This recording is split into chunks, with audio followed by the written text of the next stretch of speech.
ലക്ഷങ്ങളുടെ കടം വന്നു, മക്കൾക്ക് രോഗം വരുന്നു, വീടിനകത്ത് തമ്മിലടിയാകുന്നു, വീട്ടിലുള്ളവർ പെട്ടെന്ന് മരിച്ചു പോകുന്നു. എന്റെ പ്രിയമുള്ളവരെ, ജീവിതത്തിലെ പ്രയാസങ്ങൾ കടന്നു വരുമ്പോ, ദുഃഖങ്ങൾ കടന്നു വരുമ്പോ നമ്മൾ പറയുന്ന ഒരു മറുപടിയുണ്ട്. ആരോ മന്ത്രവാദം ചെയ്ത് വച്ചിരിക്കുകയാണ്, ആരോ കൂടോത്രം ചെയ്ത് വച്ചിരിക്കുകയാണ്. എന്റെ വീടിന്റെ മൂലയിൽ മുട്ട കുടിച്ചിട്ടത് കൊണ്ടാണ് എന്റെ ജീവിതത്തിൽ ഇത് കടന്നു വരുന്നത്. എന്റെ പ്രിയമുള്ള സഹോദരാ, പിന്നെ അതിന് പ്രതിവിധി ചെയ്യാൻ ഞാനും നിങ്ങളും ഓടുകയാണ്. നമ്മളിൽ പലരും പിന്നെ അതിന് പ്രതിവിധി ചെയ്യാൻ, എന്റെ പ്രിയമുള്ളവരെ, മന്ത്രവാദങ്ങൾ നേടി നടക്കുന്നവരുണ്ടല്ലോ, ജ്യോതിശാലയങ്ങൾ കയറി നേറി നടക്കുന്നവരുണ്ടല്ലോ. എന്റെ പ്രിയമുള്ള സഹോദരങ്ങളോട്, സഹോദരിമാരോട്, എന്റെ പ്രിയമുള്ളവരെ, ആരുടെ മുന്നിൽ ഓടിച്ചെന്നിട്ടും പ്രയോജനമില്ലല്ലോ. എല്ലാം അല്ലാഹു തീരുമാനിച്ചു വെച്ചതാ. പടച്ചവന് പണ്ട് തീരുമാനിച്ചു വെച്ചതാണ്. എന്നാണ് പടച്ചവൻ ഇത് തീരുമാനിച്ചത്? നിന്റെ ഉമ്മയുടെ ഗർഭാശയത്തിൽ കടന്നു 4 മാസം പ്രായമായപ്പോ, ഞാനും നിങ്ങളും ഉമ്മയുടെ ഗർഭാശയത്തിൽ കടന്നു 4 മാസം പ്രായമായപ്പോ അല്ലാഹു ഒരു മലക്കിനെ പറഞ്ഞു വിടുകയാണ്.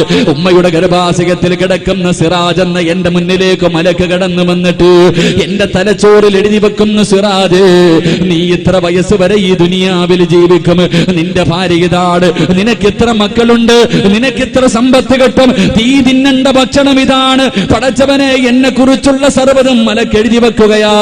അവസാനം എഴുതി വെക്കുന്നു, സിറാജ്, ഇത്രാമത്തെ വയസ്സിൽ ഇന്ന സ്ഥലത്ത് കിടന്നു നീ മരിക്കുമടാ സിറാജ്. നിന്നെ കബറടക്കുന്നത് ഇന്ന സ്ഥലത്താണ്. ആ മരിക്കുന്ന സമയത്ത് നീ മുസ്ലിമായിട്ടാണോ കാഫിറായിട്ടാണോ മരിക്കുന്നത്? എല്ലാം എന്റെ ഉമ്മയുടെ ഗർഭാശയത്തിൽ കിടന്ന് 4 മാസം പ്രായമായപ്പോഴേ ഒരു മലക്ക് വന്നിട്ട് എഴുതി വെച്ചിരിക്കുകയാ. ഇത് മുഴുവനും അനുഭവിക്കാതെ എനിക്ക് രക്ഷപ്പെടാൻ കഴിയുമോ? ഇത് മുഴുവനും അനുഭവിക്കാതെ എനിക്ക് പോകാൻ കഴിയുമോ? അതുകൊണ്ട് എന്റെ പ്രിയമുള്ളവരോട് പറയുകയാണ്, നിന്റെ ജീവിതത്തിൽ ദുഃഖം തരുന്നത്, നിനക്ക് രോഗം തരുന്നത്, നിന്റെ കച്ചവടം നഷ്ടത്തിലാക്കിയത്, നിനക്ക് ലക്ഷങ്ങളുടെ കടം തന്നത്, നിനക്കും മക്കളെ തരാത്തത്, ഇതെല്ലാം പടച്ചവന്റെ തീരുമാനമാണ്. ആരെങ്കിലും മന്ത്രവാദം ചെയ്തു വെച്ചത് കൊണ്ട് മാത്രമല്ല. എന്റെ പ്രിയമുള്ളവരെ, ഓടി നടക്കുകയാണ്. ഓരോ മനുഷ്യന്റെ മുന്നിൽ പോയിട്ട് പറയും, എന്റെ സമയം ശരിയാണോ, എന്റെ സമയം ശരിയാണോ? എന്റെ പ്രിയമുള്ളവരെ, നിന്റെ സമയം പറയാൻ ഈ ലോകത്താരെ കൊണ്ടാ കഴിയുക? നിന്റെ സമയം പറയാൻ, ഒരു മനുഷ്യന്റെ ഭാവി പറയാൻ, എന്റെ പ്രിയമുള്ളവരെ, ലോകത്തൊരു മനുഷ്യനെയും കൊണ്ടും കഴിയില്ല. കാരണം അല്ലാഹുവിന്റെ വിശുദ്ധമായ ഖുർആൻ സൂറത്തുൽ ലുഖ്മാനിന്റെ അവസാന ആയത്തെടുത്ത് ഓതി നോക്ക്.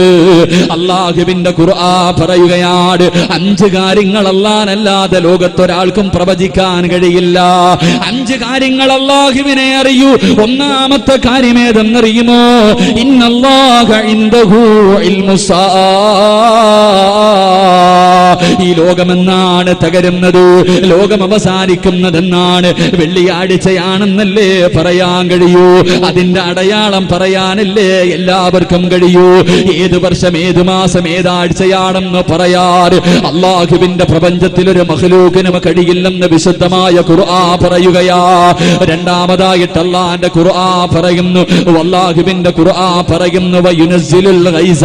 മഴ എപ്പോഴാണ് പെയ്യുന്നത്, മഴ എപ്പോഴാണ് പെയ്യുന്നത്? പെയ്യാൻ സാധ്യതയുണ്ടെന്ന് പറയാനല്ലാതെ ഇന്ന സമയത്ത് മഴ പെയ്യുമെന്ന് പറയാൻ ഒരു മന്ത്രവാദിയെ കൊണ്ടും കഴിയില്ല.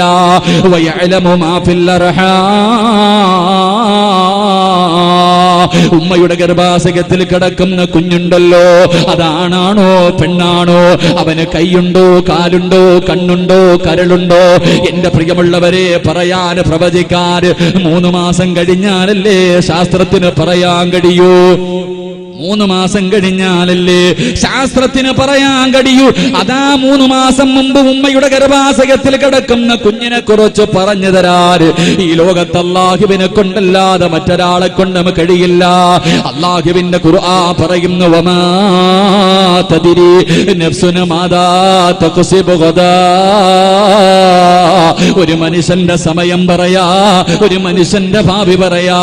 നാളെ നിനക്ക് എന്ത് സംഭവിക്കുമെന്ന് പറയാറ്, അടുത്ത സെക്കൻഡിൽ എന്ത് സംഭവിക്കുമെന്ന് പറയാൻ അല്ലാഹുവിനല്ലാതെ ലോകത്തൊരാളെ കൊണ്ടും കഴിയില്ല. ഖുർആൻ പറയുന്നു, വമാ തദ്രീ നഫ്സുൻ ബിഅയ്യി അർളിൻ തമൂത്.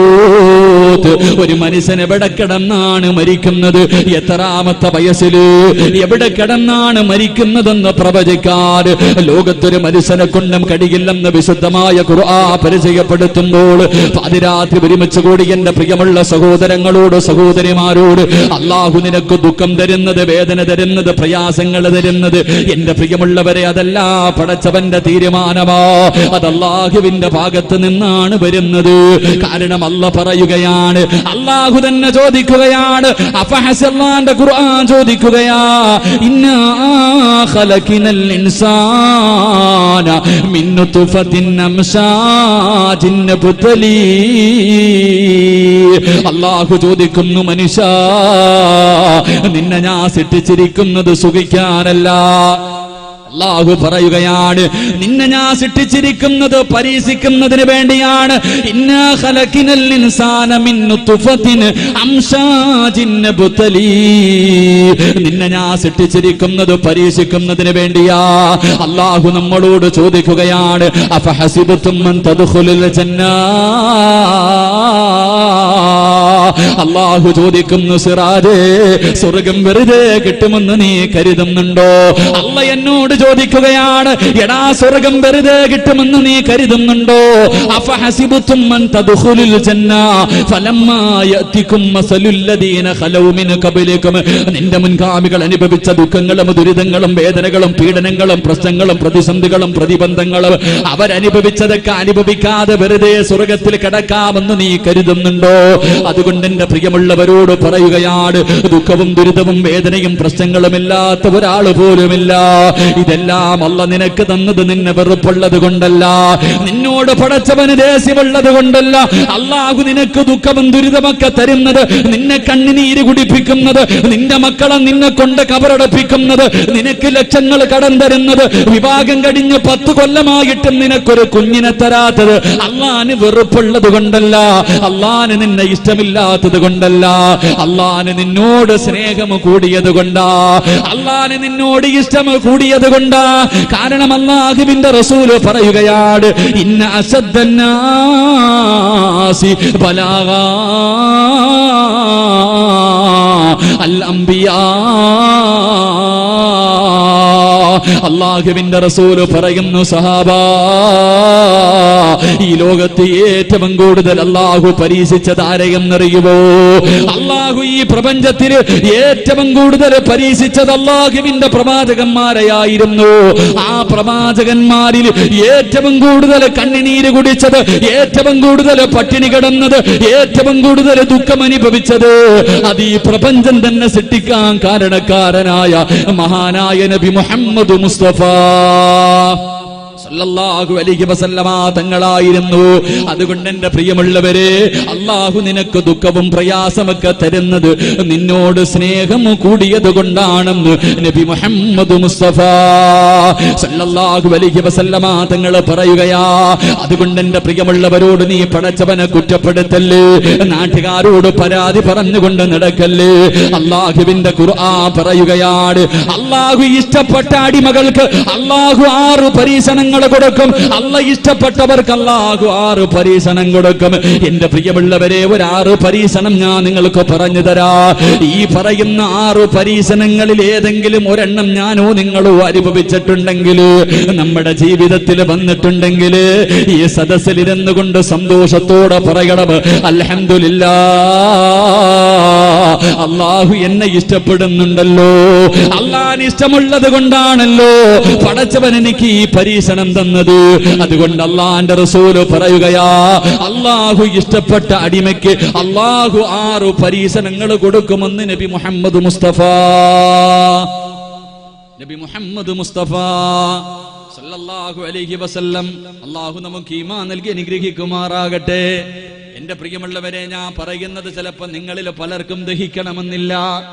നമ്മുടെ വീട്ടിൽ പെട്ടെന്ന് ലക്ഷങ്ങളുടെ കച്ചവടമുണ്ടായിരുന്ന കട പെട്ടെന്ന് പൂട്ടി, വീട്ടിലുള്ളവർക്ക് രോഗമായി, പ്രയാസങ്ങളായി, ദുഃഖവും ദുരിതവും തമ്മിലടിയായി. ഉടനെ പറയും, അടുത്തവൻ കൗടോത്രം ചെയ്തതാ, ആരോ എനിക്ക് മന്ത്രവാദം ചെയ്തു വെച്ചിരിക്കുക, തകിട് കുഴിച്ചിട്ടത് കൊണ്ടാണ്. എന്റെ പ്രിയമുള്ള സഹോദരങ്ങളെ, മന്ത്രവാദം ഉണ്ടോ ഇല്ലേ അതെന്റെ വിഷയമല്ല, ഞാൻ അതൊന്നും പറയില്ല. എനിക്കത് വിവാദങ്ങളിലൊന്നും ഇഷ്ടപ്പെടുന്നില്ല. കൂടോത്രം ചെയ്താൽ ഏക്കോ ഏക്കില്ലേ? ഏക്കും. ആരെങ്കിലും ഒരു മനുഷ്യൻ നശിക്കാൻ വേണ്ടി എന്തെങ്കിലും ചെയ്താൽ ഏക്കും എന്നുള്ളത് ഉറപ്പാണ്. അത് ചെയ്യാൻ പാടില്ല. വൻപാപത്തിൽ പെട്ടതാണ് മന്ത്രവാദം ചെയ്യൽ. അള്ളാഹു പറഞ്ഞതെന്തേ? അത് ചെയ്യാൻ പാടില്ല. എവനെങ്കിലും ചെയ്ത് അവനുള്ളത് ഞാൻ കൊടുത്തോളാന്ന് അള്ളാഹ് പറഞ്ഞിട്ടുണ്ടല്ലോ. പിന്നെ നമ്മളെന്തിനാ ബേജാറാവണേ? അള്ളാഹു ഈമാൻ നൽകി അനുഗ്രഹിക്കുമാറാകട്ടെ. കൂടോത്രം ചെയ്യുന്നവനുള്ളത് ഞാൻ കൊടുത്തോളാന്ന് അള്ളാഹ് ഏറ്റിട്ടുണ്ട്. നമ്മൾ അനുഭവിക്കാനുള്ളത് നമ്മൾ അനുഭവിക്കണം. അല്ലാതെ ഓടി നടന്നിട്ട് കാര്യമൊന്നുമില്ല ആരുടെ മുന്നിൽ പോയിട്ടും. എന്റെ പ്രിയമുള്ള സഹോദരങ്ങളെ, അള്ളാഹുവിന്റെ റസൂൽ സല്ലല്ലാഹു അലൈഹി വസല്ലമ തങ്ങൾ പറയുന്നു, എന്റെ പ്രിയമുള്ള സഹോദരങ്ങളെ, പിന്നെ മന്ത്രവാദം ചെയ്താൽ അതിന് പ്രതിവിധി ഉണ്ടോ ഇല്ലേ? അതൊക്കെ